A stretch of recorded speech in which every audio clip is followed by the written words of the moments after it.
Bienvenue au rendez-vous de midi, l'émission qui soigne votre esprit tout en taquinant vos oxygomatiques. Ah, j'y arrive. Aujourd'hui, on parle fertilité. Oui, bien sûr.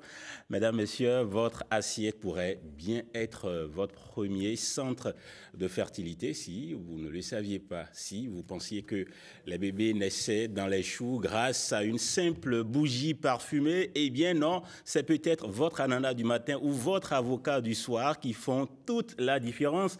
En mode beauté, on aborde aujourd'hui un sujet qui va un peu piquer, un peu seulement, juste un peu. Votre style reflète-t-il vraiment vos ambitions? Parce que venir à un entretien d'embauche en accord ou en croc, c'est une ambition. Oui, c'est une ambition, mais pas celle de décrocher le job déjà.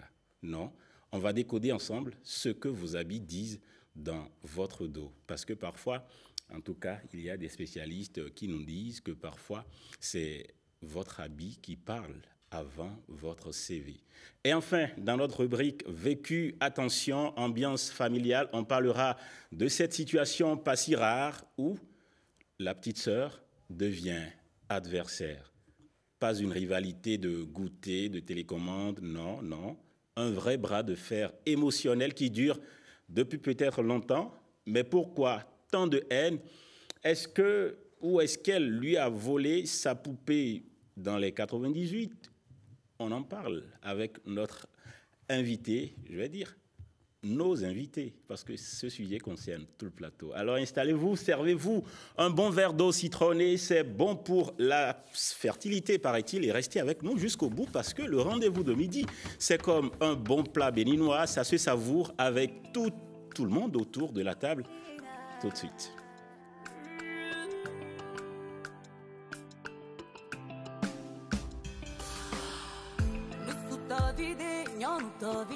Amesema minestrone le navi yako Magnetia kokuna usheri Sofia Soni mavao Toni vide Tao vide Mila digle de viola subo Atala tu sinami Koko Sofia Soni mavao Nusuki ponyo nunoya Eko dabe Tao no la yali Jifa fala no Odeka ile jineme Odeka ile jineme Odeka ile jineme Odeka ile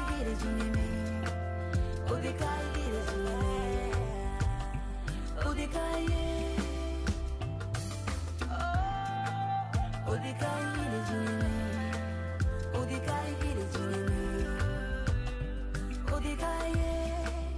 Odeka ile jineme Odeka ile jineme Odeka ile jineme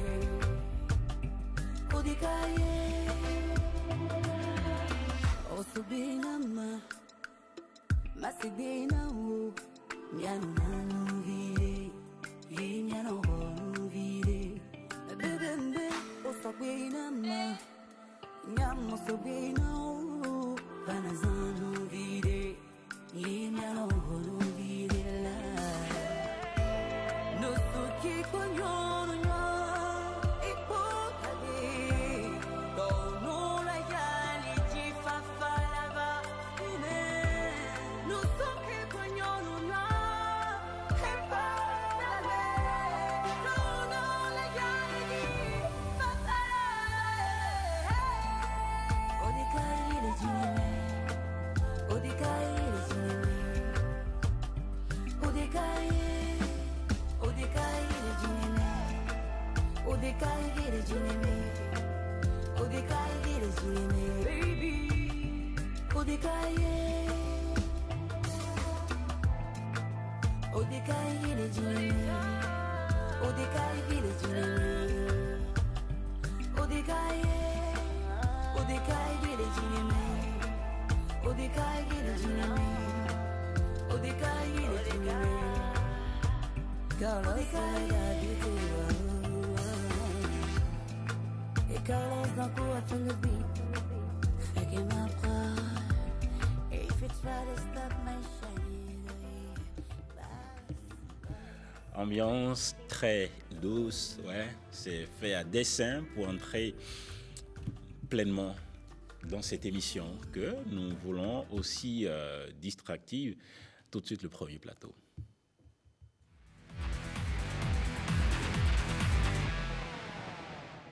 On dit souvent que l'amour donne des ailes, mais pour qu'il donne aussi des enfants, il faut peut-être commencer par bien manger, n'est-ce pas? Aujourd'hui, on lève le voile sur ces aliments qui boostent la fertilité chez l'homme comme chez la femme. Messieurs, oubliez un instant le piment sans modération, mesdames. On vous parle d'alliés discrets mais puissants comme le zinc, les oméga 3, sortez vos fourchettes, on entre dans la cuisine de la fécondité. Mon invité connaît les secrets des aliments qui boostent vos chances. Côté fécondité, bien sûr, elle est nutritionniste, diététiste, passionnée et très suivie pour ses conseils avisés. Rebecca Sabourin est avec nous.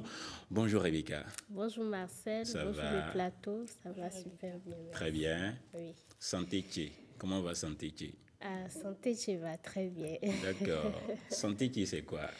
Santé Tché, c'est le nom que j'ai donné à mes pages sur les réseaux sociaux. C'est ça, pour des conseils bien avisés, comme je le dis. D'ailleurs, vous êtes bien suivis pour ça. Bienvenue au rendez-vous de midi une fois de plus. Merci. Alors, vous êtes troublé déjà? Pas du tout. Pas du tout, non? Je n'en doute pas. Alors, Rebecca, dites-nous, qu'est-ce qu'on met dans notre assiette pour faire grimper les taux de réussite, en fait? Pour pouvoir concevoir. Beaucoup de choses doivent venir dans l'assiette. Et il faut surtout éviter d'apporter certaines choses dans l'assiette. D'accord. Parce qu'il y a certaines choses que nous apportons dans nos assiettes qui peuvent perturber la fécondité, aussi bien chez la femme que chez l'homme. C'est ça. Et déjà, une femme qui veut concevoir doit faire l'effort d'avoir une bonne corpulence. OK. Oui, un IMC normal. Chez certaines femmes qui sont obèses, elles arrivent à concevoir facilement, mais dans d'autres cas, elles n'y arrivent pas. OK. L'obésité peut perturber la conception chez la femme. C'est ça. Et mieux, l'obésité peut favoriser également les complications au cours de l'accouchement. C'est pour ça qu'une femme qui veut concevoir doit faire l'effort de garder un IMC normal, dans la fourchette de la normale. Qu'est-ce que vous appelez l'IMC? Voilà, l'IMC, l'indice de masse corporelle, qui se calcule très facilement. Quand vous avez votre poids en kilogrammes, vous le divisez par votre taille en mètres au carré. Et pour savoir si on a un indice de masse corporelle, il faut être dans la fourchette de 18,5 par kilogramme par mètre carré, entre 18,5 et 25, moins de 25 kg par mètre carré. Là, vous êtes dans la normale. Et mieux, j'ai parlé tout à l'heure de ce qu'il faut éviter d'apporter dans son assiette. Aujourd'hui, en termes d'alimentation, nous adoptons des comportements qui ne nous font pas du bien. N'est-ce pas? Justement, qu'est-ce qu'il faut absolument éviter? Voilà. Il faut éviter, dans l'usage, dans les ustensiles de cuisine, il faut éviter d'utiliser le plastique. Parce que les ustensiles en plastique contiennent du bisphénol A et des phtalates et d'autres composés. Tout ça, c'est technique. Voilà. On retient juste que ce n'est pas bon. Ce n'est pas bien. Le plastique. Le plastique. Le plastique, parfois, on veut réchauffer les aliments au four, on utilise le plastique.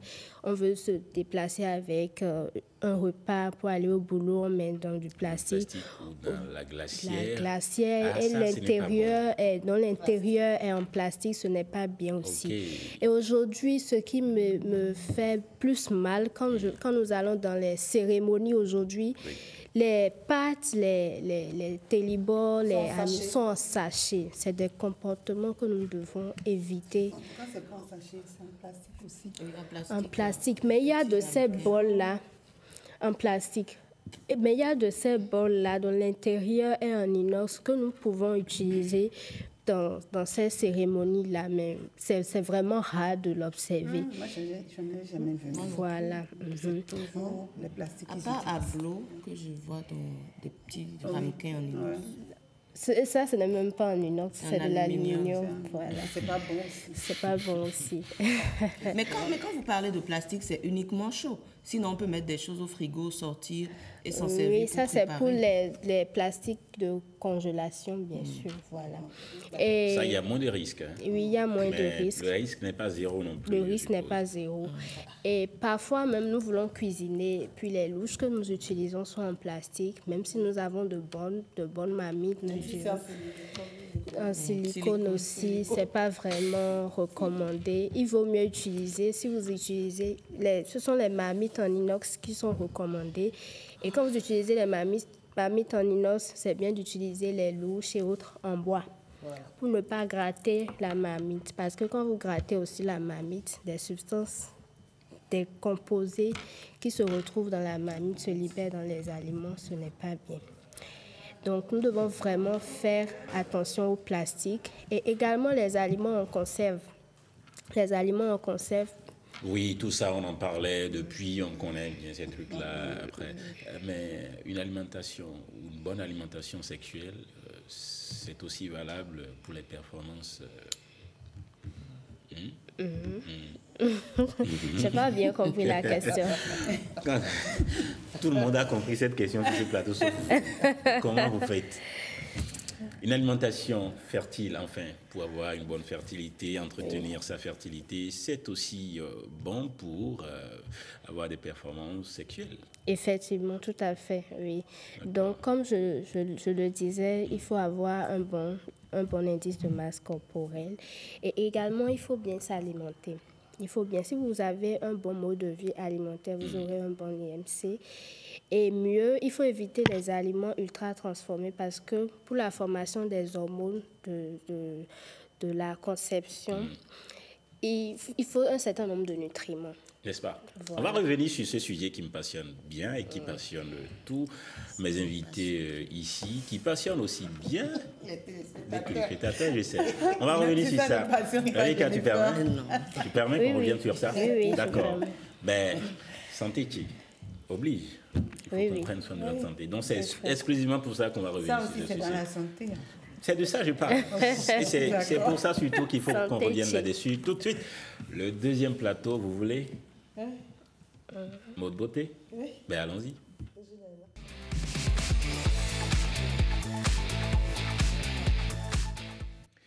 Bah, vous visez peut-être la lune, mais votre style s'arrête au carrefour du coin. Pas de panique, aujourd'hui on décrypte comment votre look peut devenir votre premier langage, parce que, soyons honnêtes, c'est vrai, on le dit souvent, l'habit ne fait pas le moine, mais il peut lui ouvrir les portes du monastère, pourquoi Bien pas. sûr. Tenue négligée, ambition, je ne sais pas. Voyons ensemble quand même comment accorder dressing et destinée. Regina Sani Diegon est là, modéliste de talent. Elle habille les corps avec intelligence, beaucoup d'intelligence d'ailleurs. Et surtout, elle vous aide à faire parler votre style avant même que vous n'ouvrez la bouche. Regina, bonjour. Bonjour Marcel, bonjour le plateau. Bienvenue, bienvenue au rendez-vous de midi. Merci.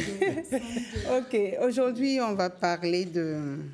Oui, comment est-ce qu'on accorde sa garde-robe avec ses ambitions sans Oui. tomber dans l'excès Bien sûr, ni dans l'oubli? bien sûr. En fait, comme je le dis souvent, et je l'ai toujours dit, il faut que nous prenions soin de notre image. La nuance que je voudrais apporter aujourd'hui, c'est ceci. Il faut que nos ambitions, notre manière de nous habiller aujourd'hui, soit à la hauteur de nos ambitions. C'est ça. Je vais aller par des exemples simples pour que les téléspectateurs puissent bien comprendre. Et puis, Si. vous avez la chance, nous avons des images d'illustration. Oui, qui bien pourront, sûr. voilà. Ouais. Et comme on vient de parler de fertilité, je vais prendre un exemple d'amour, quoi, de couple amoureux, ou bien d'un premier rendez-vous. Tu as bon, je sais pas, on t'a fait la cour, on t'a fait des avances, on t'a fixé, on t'a donné un rendez-vous, et c'est la première fois que tu dois... Comme on dit, un date. Un date, voilà. La première fois que tu dois voir la personne. Souvent, la plupart du temps, je vois que les jeunes filles tombent dans ce qu'elles appellent être sexy pour plaire à l'homme. Alors que lorsque tu vas à ce rendez-vous, l'information que tu donnes là va dire en même temps si l'ambition que tu as, le projet que tu as c'est mariage ou c'est un coup de soir. C'est ça. La manière dont tu t'habilles pour quitter la maison dit déjà ce que tu attends de cette personne. D'accord. Et donc, quand l'homme est assis et tu viens, et toi, tu dis que tu es ceci, l'information que lui peut avoir là, si tu as trop exposé ton corps, je vais le dire comme ça veut dire je m'attends à un coup du soir. C'est clair, c'est l'information que tu donnes. Quand tu exposes ton corps, c'est l'information que tu donnes. Et comment laisses. l'homme pourrait se comporter dans ce cas, par exemple, dans ce cas précis? Coup du soir, on a dit non. Il va faire coup du soir, là, il est parti. C'est ça. D'accord. Mais comme il peut faire coup du soir et rester. Bien sûr. Faire coup du soir et rester. En tout cas, je ne veux pas parler dans le... Bref, dans le futur, là, dans le sujet. mais dans l'information qu'elle laisse en même temps là. Oui. Parce que quand on est en train de s'habiller, qu'on le veut ou non, j'ai toujours dit, c'est une information qu'on donne. Et donc, quand tu vas à un rendez-vous, l'information que tu veux que la personne ait de toi, ce n'est pas je suis... Adja a décidé de s'habiller comme ça avec moi aujourd'hui. Forcément, il y a une information qu'on veut donner. Je donne. On y va. En tout cas, je ne sais pas quelle information Adja vous fait passer. Et je ne sais pas quelle information vous voulez faire passer à Adja. Mais bon, je laisse celles qui sont en face d'elle décoder le n'a pas message. l'habitude de ça. Il n'a pas l'habitude de se mettre comme ça. Donc voilà, bon, je suis tous les jours. Ok, donc c'est lui qui est en train de vous faire passer une information. Ok, Marcel, on voudra comprendre à la fin, hors caméra, l'information que tu lances à Adja. Voilà. Patience. Voilà, donc c'est pour dire que quand tu peux être élégante, chic, classe, et aller à ce rendez-vous et plaire au monsieur sans être dénudée. N'est-ce pas? Et là, l'information que tu lui donnes en même temps, c'est que je suis une fille responsable, respectable, et je m'attends à ce que ce soit une relation qui aboutisse peut-être au mariage. Je ne m'attends pas à un coup du soir. Voilà l'information que tu lui donnes. Maintenant, je peux aussi prendre le cas avec lequel vous avez fait l'introduction. Vous avez parlé du boulot. Oui. Quand tu vas à un entretien d'embauche, par exemple, et que tu es bien habillé, costume sur mesure, bien taillé, tu vas, l'information que tu donnes à ton employeur, c'est tu peux me faire confiance. Mais quand tu vas avec un costume déjà beaucoup plus grand que toi, on a des exemples. Tu n'as pas... tu n'as pas repassé. Tu n'as pas repassé. Tu as peut-être oublié. Tu es en retard. Tu n'as pas eu le temps de repasser. Ou le pantalon qui n'est même pas ou bien les boutons repassé. Qui sont à la va-vite. Et puis tu as dû changer de position. C'est compliqué. C'est vraiment compliqué. Tu laisses l'information que tu laisses à ton employeur, c'est que tu ne peux pas me faire confiance. Je suis négligente. Voilà, exactement. Qu'on le veuille ou non, notre manière de nous habiller, lorsque nous rentrons quelque part, ça peut faire qu'on nous respecte ou pas, déjà au premier abord. Et maintenant, si demain, tu ambitionnes d'être un grand leader, une grande femme d'affaires, ce que je peux te conseiller, c'est déjà d'apprendre maintenant à t'habiller en tant que tel. Pourquoi? Parce que ça va t'ouvrir des portes. Ça va t'emmener des opportunités qui vont faire que tu vas accéder plus rapidement là où tu vas. C'est-à-dire que si, disons, on veut aller, par exemple, à côté de Jennifer, là, je prends l'exemple de Adja et moi. Mais je ne dis pas que Adja est comme ça, mais je prends l'exemple comme ça quand même. Et qu'on veut être toutes les deux femmes d'affaires. On veut atteindre un objectif qui est là où Jennifer est là. Aujourd'hui, on va pratico-pratique. Et que moi, je fais l'effort de m'habiller à la hauteur de mes ambitions. Et que Adja est négligente. Je vais avoir des opportunités qui vont m'emmener plus vite là où je vais. C'est clair, c'est palpable, c'est visible tous les jours en entreprise. Qu'on le veuille ou non, le style vestimentaire nous donne des accès. Comme vous aviez dit tout à l'heure, l'habit du... Ne fait pas le moine, c'est ce qu'on a l'habitude de dire. Mais ça peut lui ouvrir la porte du monastère. Bien sûr. Et donc, voilà, avec ça, tu vas beaucoup plus vite. C'est ça, je suis d'accord. Et donc, ce n'est pas il y a des femmes qui disent, je n'ai pas l'argent. Non, aujourd'hui, on est à l'ère où il y a des tenues, tu peux être bien habillé de manière très simple. Merci. Tu peux avec 5 000 francs t'habiller et aller et être présentable. Merci. Et donc, c'est très important, je ne cesserai jamais de le dire, c'est très important qu'on prenne soin de nous parce que ça fait que nous arrivons beaucoup plus vite là où on veut y aller, à moins que tu n'as pas d'ambition. Si tu n'as pas d'ambition, alors là, tu peux être débraillé, faire ce que tu veux. Mais si tu as des objectifs, prends soin de toi, tu iras beaucoup plus vite. Moi, je sais que ici, vous avez des ambitions, vous avez toutes des ambitions comme moi. Et je sais que vous faites bien la politique. C'est ce qui fait que parfois des débatteurs à des cérémonies sont plus considérés que des personnes, les invités. N'est-ce pas? Moi, je viens à la cérémonie. Ils sont bien habillés, personne ne les a invités, mais tout le monde accourt, dit ah, venez. Qu'on le veuille ou non, tu es respecté quand tu vas quelque Regina, part. de toute façon, tu es un exemple pour nous. Parce que je suis dans la mode, justement. Elle est toujours, je ne sais pas, elle s'habille toujours, elle est toujours dans le style de ses ambitions. Je ne dis pas pour Rebecca, je ne dis pas pour Jennifer et pour Sophia. Ses ambitions sont toujours révélées par son habillement. Ah oui. C'est très important. Et Yasmine également. Elle est bien là. Elle a, j'ai bien envie de la voir. Vous allez voir à travers son habillement du jour ses ambitions. Elle est là. Ben, bon, je vais voir si elle pourra nous rejoindre après. En tout cas, débrouillez-vous, chers amis. Débrouillez-vous pour que votre style ne s'arrête pas au carrefour du point lorsque vous visez la lune. La lune. Oui. Alors, la descente, la dernière partie du plateau. Adja est tellement précisée. Elle aime En fait, oui, parce qu'elle a beaucoup à dire sur le sujet. N'est-ce pas? Alors, on dit que les liens du sang sont les plus forts, mais parfois, ce sont aussi les plus compliqués, malheureusement. Elle l'a vu naître, elle a grandi avec elle, et pourtant, aujourd'hui, elles se regardent à peine. Des sœurs. Pourquoi cette rivalité, jalousie, blessures non dites ou trop d'attentes familiales? Dans notre rubrique Vécu, on tend le micro à l'une des sœurs pour comprendre cette guerre silencieuse qui dure depuis trop longtemps. On regarde de travers un mot de trop, un silence de trop longtemps. Sur ce genre de douleur, tout le monde a un avis, une histoire, une émotion. Alors, on ouvre la discussion avec tout le plateau. C'est Vécu qui s'installe.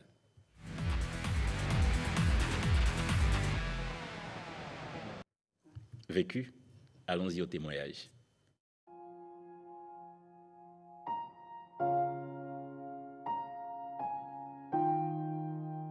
J'ai une histoire un peu particulière que j'aimerais raconter. C'est quelque chose que je vis et j'ai supporté toute ma vie, mais cette fois-ci c'est la goutte de trop.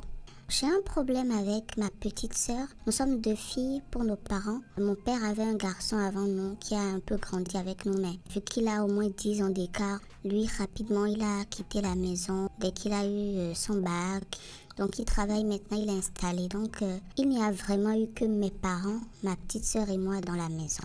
Ma petite sœur, j'ai à peine 2 ans de plus qu'elle, pour ne pas dire 1 an et quelques mois. D'aussi loin que je me souvienne, il y a toujours eu des comportements bizarres entre elle et moi. Vu que c'est la Benjamine, évidemment, les parents l'ont tout le temps chouchoutée. Et ça ne m'a jamais dérangée parce que ma mère me dit tout le temps, n'oublie pas, tu es la grande sœur, tu dois la protéger. Mais je vous jure que depuis toute petite, ma petite sœur, quand elle fait une bêtise, elle m'accuse. On me frappe. Quand elle a un problème, on m'accuse. Quand elle ne travaille pas à l'école, on me dit que c'est ma faute, que c'est moi qui aurais dû veiller à ça. Et il y a eu toujours ces problèmes. À chaque fois qu'elle fait une bêtise, t'es sûr que c'est moi qui allais endosser les responsabilités. Et on a grandi comme ça. J'ai pas vraiment vu que c'était un problème tout de suite parce que j'ai été éduquée comme ça. J'ai cru que c'était comme ça dans toutes les familles. C'est avec le temps au collège que je me suis rendu compte que dans les autres familles, ce n'était pas ça. Et à un moment, je me suis rebellée. Pas contre les parents, mais contre elle. Quand elle faisait une bêtise, je pouvais crier sur elle. Mais ça ne l'empêche pas de pleurer, de se plaindre auprès des parents. Et c'était toujours moi la fautive. À l'école, je travaille très bien. Justement, ça aussi, c'était un problème parce que les parents disent que comment je peux être parmi les premières et ma petite sœur aura juste la moyenne.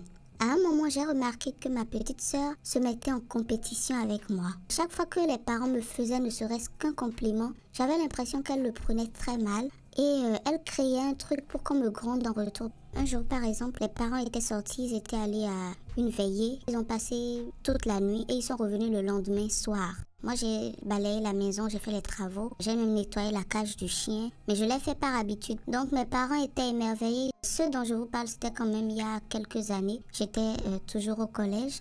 Et elle l'avait tellement mal pris qu'elle a pleuré. Personne n'a compris pourquoi elle a pleuré. Mais je vous jure qu'après, elle est allée casser une veilleuse, je dirais, dans la chambre de ma mère et m'a fait porter le chapeau. C'est depuis ce temps que j'ai remarqué que ma soeur est en rivalité avec moi en ce qui concerne l'appréciation des parents. Et je fais tout pour ne pas tomber dans ces pièges. Nous avons grandi comme ça, j'ai eu mon bac, etc.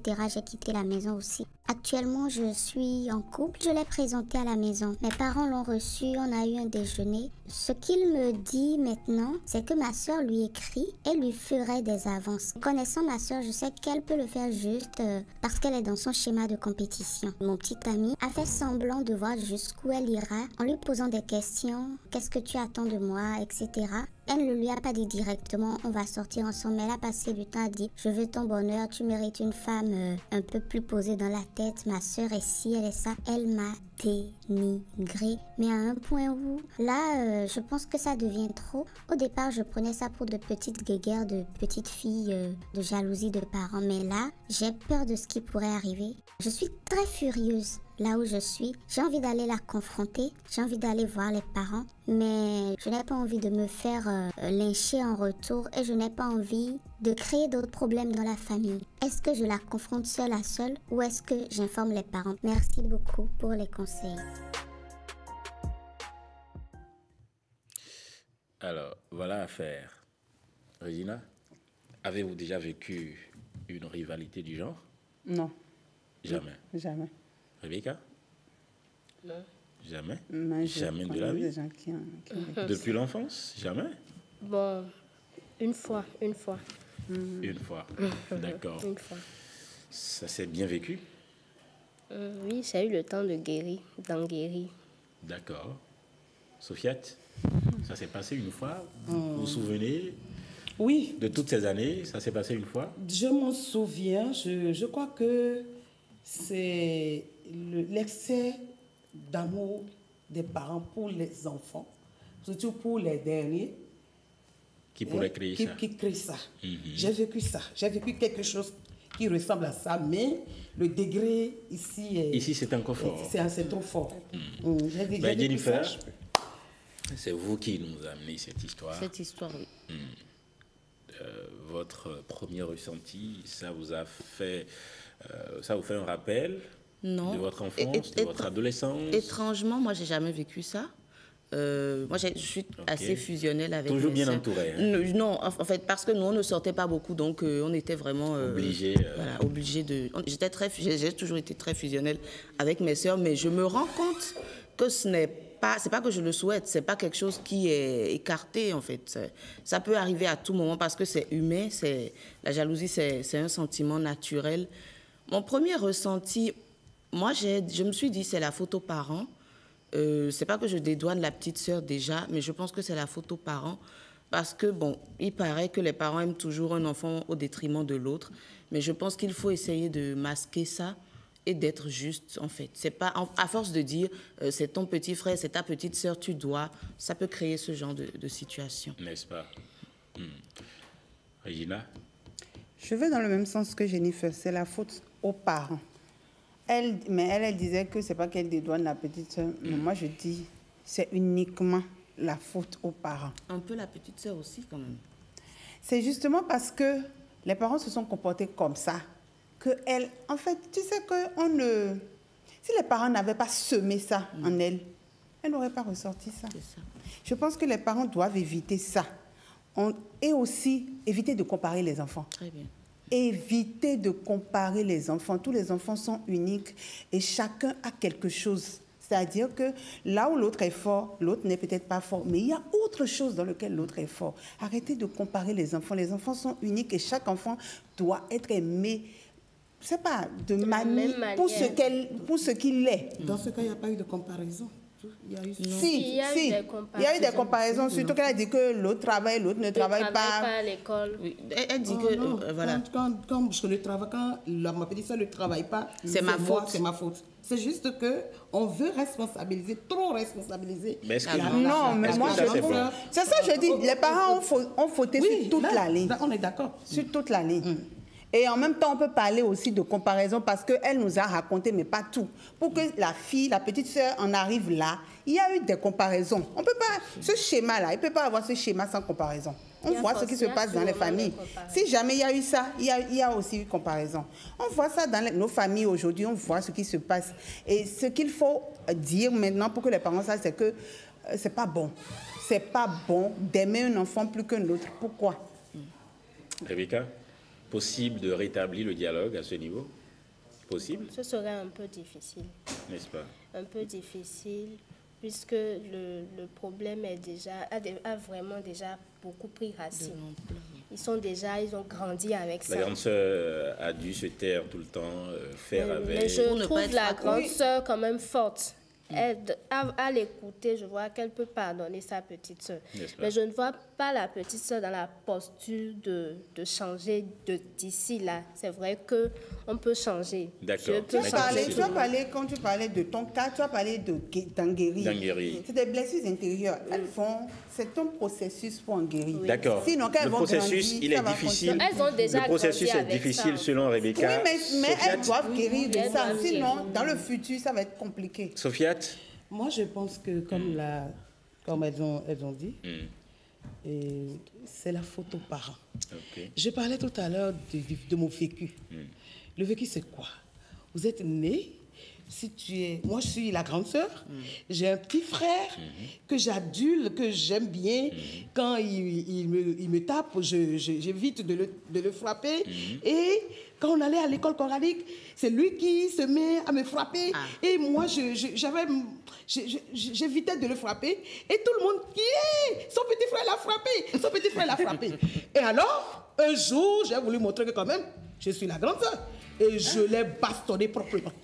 Quand on est arrivé à la maison, ma maman a dit, « Tu as frappé mon garçon !» Waouh! Quand elle a pris mon bras comme ça, elle m'a mordu. Oui, j'ai vécu ça. Wow. Bon, c'était pas par méchanceté. Je ne lui en veux pas. Mais dans ce cas précis, comment est-ce qu'on Dans rétablit le cas dialogue de pour finir? ceci, comme elle a dit, il y a eu, c'est-à-dire que ça a trop duré. Ça a trop duré. Il fallait que quelqu'un dise non à ça. Il fallait peut-être que la grande sœur qui parle maintenant se révolte depuis pour mettre à soi les parents pour dire non, ça. Je ne suis pas d'accord, maman, pourquoi tu as dit ça? C'est elle qui a cassé le vase et c'est à moi que tu fais porter la responsabilité. Aujourd'hui, ça dit qu'elle a fait trop durer les choses.